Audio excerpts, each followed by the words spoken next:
इस वक्त दुनिया भर में ये कहा जाता है कि एआई दुनिया को जिस तरह से जितनी तेज़ी से बदलेगा, इससे पहले शायद ये बदलाव न कभी हुआ और भविष्य में जब होगा तब होगा, लेकिन अभी तो आर्टिफिशियल इंटेलिजेंस का ज़माना है, उसकी दुनिया है और उसके लिए बहुत ज़रूरी चीज़ है सेमीकंडक्टर्स। आज इन्हीं दो विषयों पर बात करने के लिए बेहद ख़ास मेहमान हमारे साथ हैं स्टूडियो में। बहुत स्वागत प्रोफेसर हेमेंद्र कुमार डांगी। आप प्रोफेसर हैं दिल्ली स्कूल ऑफ इकोनॉमिक्स, जिसे हम डी स्कूल कहते हैं, और प्रोफेसर डांगी जो हैं वो फाउंडर कोऑर्डिनेटर हैं एमबीए बिजनेस एनालिटिक्स। ये भी पिछले कुछ वर्षों में एक नया कोर्स है। प्रोफेसर डांगी, बहुत स्वागत। और उसी के साथ अब हम आपसे पहला सवाल ये समझना चाहेंगे कि इस वक्त दुनिया में एआई और सेमीकंडक्टर्स को लेकर जो जिज्ञासा भी है और जो रुझान है पूरी दुनिया का, उसको आप कैसे देखते हैं? बिल्कुल सही कहा आपने, क्योंकि जो 20वीं सदी में जो काम ऑयल का था वो 21वीं सदी में अब डेटा, एआई और सेमीकंडक्टर का रह गया। और सेमीकंडक्टर और एआई जो है ये फाउंडेशनल इंडस्ट्री है। जैसे ऑयल जो है, स्टील जो है वो फाउंडेशनल इंडस्ट्री है, उसी तरह से सेमीकंडक्टर और एआई जो है ये फाउंडेशनल इंडस्ट्री है। ये बाकी सारी इंडस्ट्री को एक तरह से ग्रोथ देती है। तो आपने बिल्कुल सही कहा कि ये एक दौर, एक परिवर्तन का दौर है जिसमें पूरा रिवॉल्यूशन हो रहा है। हमने बहुत सारे रिवॉल्यूशन देखे, पर ये जो रिवॉल्यूशन है ये अद्भुत है। और ये रिवॉल्यूशन चीज़ों को देखने का, करने का, सुनने का, समझने का नज़रिया बदलने वाला है। जी प्रोफेसर डांगी, अगर वैश्विक स्तर पर हम देखें तो एआई और सेमीकंडक्टर्स अपनी एक अलग पहचान बना रहे हैं। क्यों सबसे अधिक महत्वपूर्ण बनते जा रहे हैं भारत के लिए? कारण इसका यह है कि क्योंकि जो कुछ भी चल रहा है, चाहे फार्म से लेके फैक्ट्री हो, चाहे आपका स्मार्टफोन से लेके सैटेलाइट मिशन हो, चाहे आपका एग्रीकल्चर से लेके आपका कोई भी एक्टिविटी आप डे टू डे कर रहे हैं, उसके सबके पीछे एक चिप है। सेमीकंडक्टर का जो वर्ड है उसका मतलब ही ये हुआ कि एक तो हुआ जो इलेक्ट्रिसिटी का कंडक्ट करे, जैसे कॉपर है, एक जो है इलेक्ट्रिसिटी को रेजिस्ट करे, जैसे कि रबड़ है। पर ये एक कंट्रोल्ड सिस्टम है जिसमें ऑन ऑफ की प्रक्रिया है, उसमें बहुत सारे ट्रांजिस्टर लगे हुए हैं। तो जो कुछ भी आप दैनिक जीवन में देख रहे हैं, चाहे आप मोबाइल फ़ोन यूज़ कर रहे हैं, चाहे आप कैमरा से फ़ोटो खींच रहे हैं, चाहे डिफेंस में इक्विपमेंट लगे हुए हैं, चाहे फैक्ट्री में प्रोडक्शन हो रहा है, सबका जो लाइफलाइन है, बैकबोन है, वो है सेमीकंडक्टर। चाहे हमारी कारें हैं, चाहे हमारे घर में वॉशिंग मशीन है, कुछ भी है, सेमीकंडक्टर्स। बिल्कुल। तो अब ये बताइए, जो बात आ गई कि भारत अब इस दिशा में कर क्या रहा है, जो हमारा मिशन है सेमीकंडक्टर मिशन, उसके बारे में ज़रा हमें बताइए। भारत इस विषय में अब ऑफलेट बहुत अच्छे से इन्वेस्टमेंट किया है। द वेरी फैक्ट दैट कि अभी जो इवेंट हुई है इंडियन सेमीकंडक्टर मिशन के ISM की, उसमें प्राइम मिनिस्टर साहब का 2 बार जाना ही अपने आप में स्टेटमेंट है। जनरली इस तरह के इवेंट में आप जो है प्राइम मिनिस्टर को एक्सपेक्ट करते हैं कि या तो इनॉग्रल में जाएंगे या किसी एक इंस्टेंस पे जाएंगे। The very fact that he has gone for twice shows the kind of commitment this government has. और ये इसमें बहुत जबरदस्त इन्वेस्टमेंट हो रहा है। मैं ये तो नहीं कहूंगा कि हम लोग इसमें शुरू से अग्रणी हैं, शायद कहीं ना कहीं हमने बस मिस करी है। हाँ, बस मिस की है, बस मिस करी है 70s में, 60s में, जो ताइवान ने, साउथ कोरिया ने जिस तरह से सोचा है। But it's never late. हम लोगों ने बहुत सही समय पर अब इन्वेस्टमेंट करना शुरू कर दिया है।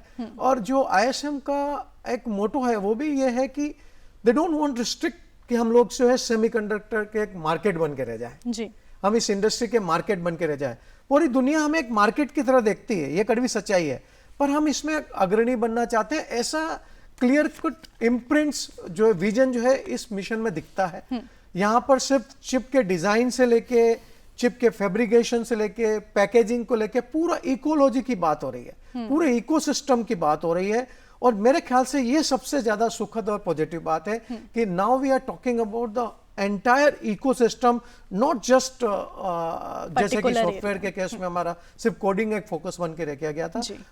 भारत ने एज ए देश इससे एक सीख ली है और एक पूरा इकोसिस्टम डेवलप होने की बात हो। जी, एआई और सेमीकंडक्टर्स की जहां हम बात करें, ऐसे में भारत की स्थिति को कहां देखते हैं आप बाकी देशों की तुलना में? एआई अगर ब्रेन है तो सेमीकंडक्टर उसका नर्वस सिस्टम है।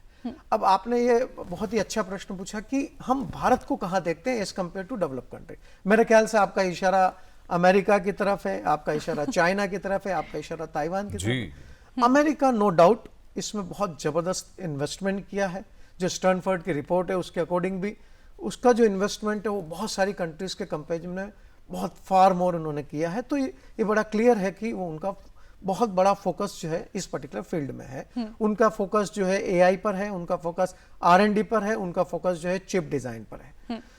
ताइवान और साउथ कोरिया इनका जो फोकस है primarily they are the global centre of your chip manufacturing और मेमोरी चिप्स के लिए।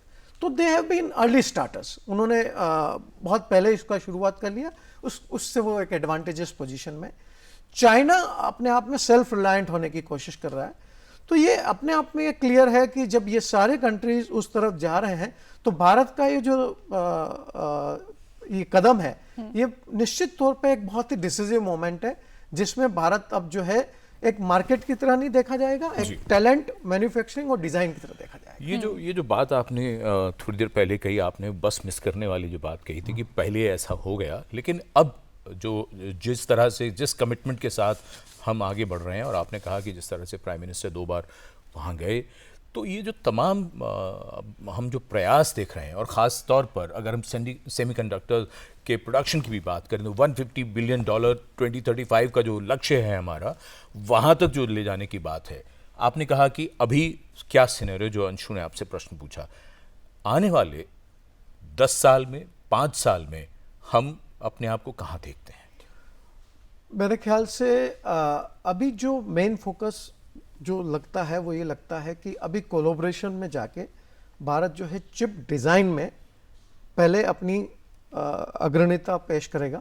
उसके बाद जो मुझे लगता है 10 साल में आपको जो लग रहा है कि हम लोग ये सेमीकंडक्टर मैन्युफैक्चरिंग की मैं बात कर रहा हूँ, जी। उसके बाद हम मैन्युफैक्चरिंग में अपने इम्प्रिंट्स, फुटप्रिंट्स जमाएंगे और उसके बाद जाके हम एक पूरा इकोसिस्टम डेवलप कर पाएंगे अगले 20 सालों में, क्योंकि ये एक T20 मैच नहीं है, ये एक लंबा मिशन है और ये लंबा मिशन रातों रात नहीं हो सकता। इट्स नॉट मैजिकल वॉन्ड कि आप सोचें कि आज हम अग्रणी हो जाए या कोई भी देश सोचे आज अग्रणी हो जाए, तो नहीं हो पाएगा। ये ग्रेजुअल सिस्टमेटिक चेंज है जो कि फ्यूचर को ध्यान में रखते हुए, but the good thing is we are in right direction. एक छोटा सा सवाल, जी अंशु आप पूछिए। मैं हमारे व्यूअर्स के लिए, क्योंकि वो स्टूडेंट्स हैं देखने वाले, करियर ऑप्शंस सेमीकंडक्टर और एआई की फील्ड में अगर हम देखें तो कौन से हैं?